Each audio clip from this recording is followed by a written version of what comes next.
আমাকে দাঁড়াতে হবে কেন? ভারতীয় জনতা পার্টি ব্যক্তিবাদে বিশ্বাস করে না। আর আমি এগুলো জেনেই বিজেপিতে এসেছি 5 বছর 5.5 বছর আগে। নিষ্ঠার সঙ্গে কাজ করেছি, কোথাও কখনো ব্যক্তিবাদের পক্ষে বলি না। পার্টি যে অ্যাসাইনমেন্ট দেয় করি, এবং আমার অ্যাসাইনমেন্টের বাইরেও আমি নাক গলাই না। আর বিরোধী দলনেতার নিজস্ব কিছু দায়িত্ব রয়েছে, সে সম্পর্কে আমি খুব সচেতন। আমি 4.5 বছর ধরে সেই কাজটা করে আসছি। ট্রাফিকের ওসি তাদের চেঞ্জ হয় না, সব তোলাবাজির টাকায় বিতরণ করছে।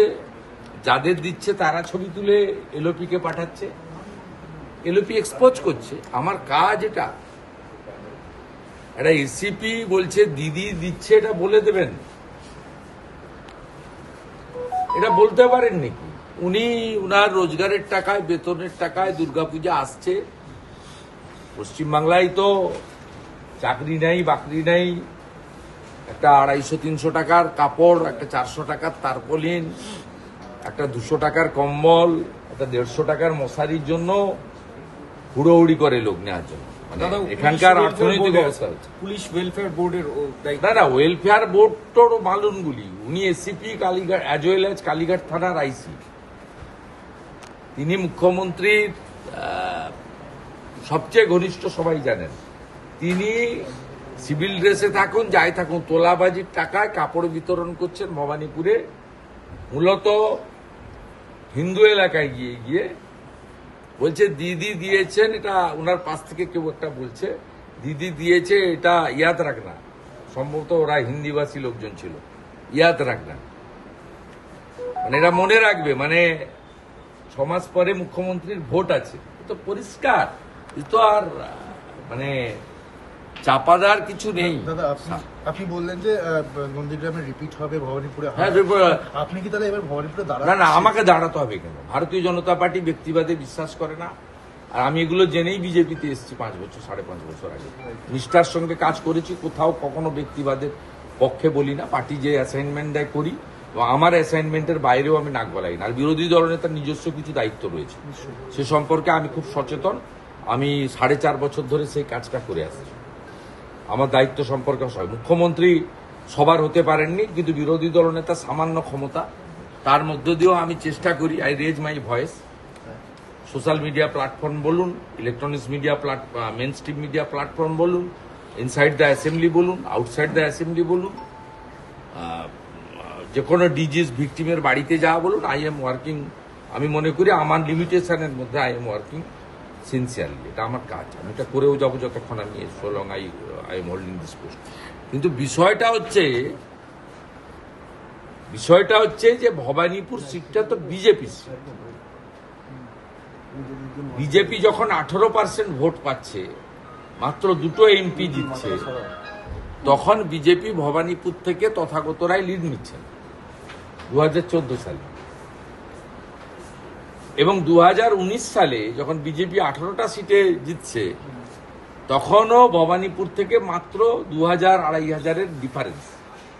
মমতা ব্যানার্জি নিজের বুথে হারছেন মিত্র ইনস্টিটিউশন। ঠিক একইভাবে 2024 সালে আপনারা জানেন 77 নম্বর ওয়ার্ড ফিরহাদ হাকিম কিভাবে ওখানে ভোট করে গুন্ডাদের দিয়ে। একটা ওয়ার্ড থেকে 17,000 ভোটে লিড নেয়। 8টা ওয়ার্ডের মধ্যে 5টা ওয়ার্ডে হেরেছে। ভবানীপুরের তো মেজর ওয়ার্ডে হেরেছে। এবারের ভোটেও 24-এ কত গ্যাপ আছে? 7,800, 8,000। এসআইআর হওয়ার পরে চেতলার ওইসব অবৈধ বাংলাদেশি মুসলমান রোহিঙ্গাদের নাম বাদ যাওয়ার পরে, যে অবৈধ সব ভোটার আছে, মৃত ভোটার বাদ যাওয়ার পরে, ওখানে ডিফারেন্স থাকবে না, কোনো ডিফারেন্সই থাকবে না। সেই জন্য উনি কখনো ওখানকার যারা বস্তিবাসী ভোটের জায়গা আছে তাদেরকে ওঠানোর চেষ্টা করেন। রাকেশ সিংরা রুখে দিয়েছে, নবীন মিশ্ররা রুখে দিয়েছে। রাকেশকে ওই জন্য জেল খাটতে হচ্ছে। কারণটা তো কংগ্রেস অফিসে গিয়ে বিক্ষোভ দেখানো নয়, কারণটা হচ্ছে ভবানীপুরের গলার কাঁটা, সবাই জানে। সেই জন্য শান্তনু সিনহা বিশ্বাস কাপড় বিতরণ করছে, তোলাবাজির টাকায় কাপড় বিতরণ করছে। নিয়ে নিন, আরো যা আছে মালকুড়ি এদের বেরিয়ে যাক, বদরক্ত বের করে দিতে হবে, মমতাকে হারাতে। আমডাঙ্গার তৃণমূল বিধায়ক সম্প্রীতির বার্তা দিচ্ছেন রফিকুল ইসলাম। আমডাঙ্গার তৃণমূল বিধায়ক রফিকুল ইসলাম সম্প্রীতির বার্তা, ভয়ঙ্কর কথা বলছে, বাংলাদেশের ইউনুসের মতো। বলছেন যে বলছে অন্য ধর্মের মাইক বাজলে দুর্গাপূজার মাইক। আরে রফিকুল সাহেব বলে রাখলাম, দুর্গাপূজার সমস্ত চণ্ডীপাঠ, পুষ্পাঞ্জলি, ঢাক কখন বাজবে, শঙ্খ কখন বাজবে, ঘণ্টা কখন বাজবে, কাঁসর কখন বাজবে, কখন মন্ত্র উচ্চারণ হবে, এটা রফিকুরের কথায় হবে না। এটা পঞ্জিকাতে যেমন যেমন লেখা আছে হবে। আপনি সাউন্ড কমাবেন না বাড়াবেন আপনি ঠিক করুন। কোন হিন্দু, আমি আমনাগার হিন্দুদের বলছি, কোন একটা জায়গায় যদি করে আমাকে হোয়াটসঅ্যাপ মেসেজ, সবার হোয়াটসঅ্যাপ আছে সবার, আমাকে বলবেন, আমি পৌঁছে যাব। কলকাতায় থাকলে 1 ঘন্টায় পৌঁছে যাব, দূরে থাকলে 2-3 ঘন্টা দেবেন, আমি পৌঁছে যাব।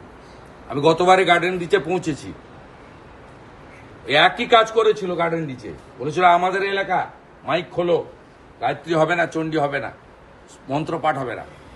ওইখানে বুকের উপর দাঁড়িয়ে আরতি করে দিয়েছি। আমডাঙ্গাতে একটা পূজা মণ্ডপে যদি করে, রফিকুরের কথা শুনবেন না, এরা মুসলিম লীগ 2 করে। এবং কখন ঘন্টা, কখন কাসর, কখন শাক, কখন মন্ত্র উচ্চারণ মাইকে হবে, রফিকুর ঠিক করবে না। এখনো এটা ইউনুসের পশ্চিমবাংলা হয়নি। মমতা চেষ্টা করছে হিজাব করে, হয়নি, এটা পরিষ্কার বলবে। ফিরহাদ হাকিম বলছেন পরীক্ষার এক্সাম রেজাল্টটা বেরিয়েছে, 2.5% মাত্র পাস করেছে, মানে ইতিহাস এটা, এত কম পাশের না, পাস করাবে না, পাস করাবে না। তার কারণ চাকরি দিতে হবে, টাকা নেই।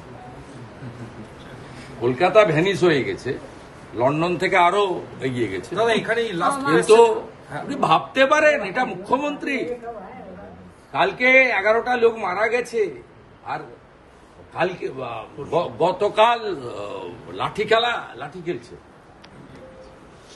সে যাই করুক, ধর্মীয় অনুষ্ঠান, কিন্তু উনি নাচবেন কেন? উনি তো সহনাগরিকের মারা গেছেন, উনি তো সকলের গার্ডিয়ান, প্রশাসনিক হেড। উনি কেন নাচবেন? উনি কেন আনন্দ করবেন? ওনার তো 72 ঘন্টা মৌনব্রত পালন করা উচিত ছিল।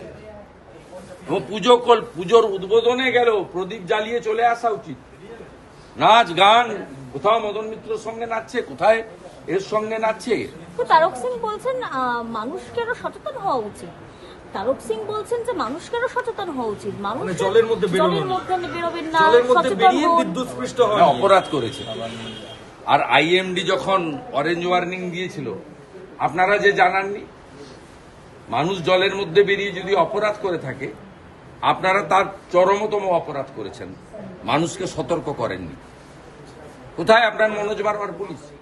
অভয়ার মা বাবা লোকজন নিয়ে নবান্ন অভিযান গেলে মাথা ফাটানোর জন্য রাস্তায় থাকেন। চাকরি প্রার্থীরা কোনো মেট্রো স্টেশনে ঢুকে ঢুকে তাদেরকে ট্রেন তল্লাশি করেন। কোথায় আপনার সাংবাদিক সম্মেলন করেন? ওদিকে একটা পাকা সুপ্রতিম, এদিকে ইন্দিরা। কোথায় এরা? দেখতে পাওয়া যাচ্ছে না কেন? দাদা একটা লাস্ট কোয়েশ্চেন, বাইপাসের ওপর প্রচুর অভিজাত আবাসন বলুন এখনো জল জমে আছে। ওরা বলছে পুরসভার তরফ থেকে কোনো সাহায্য পাচ্ছে না, পুরসভাটাই নেই, নিজেরা পাম্প লাগিয়ে বার করছে। পুরসভাটাই নেই, পুরসভাটাই নেই। সারা রাত্রি আপনি মেয়রের লোকজনকে পাননি, বেলা 2টোর পরে আপনি পেয়েছেন। তো খিঁচ মেরি ফটো।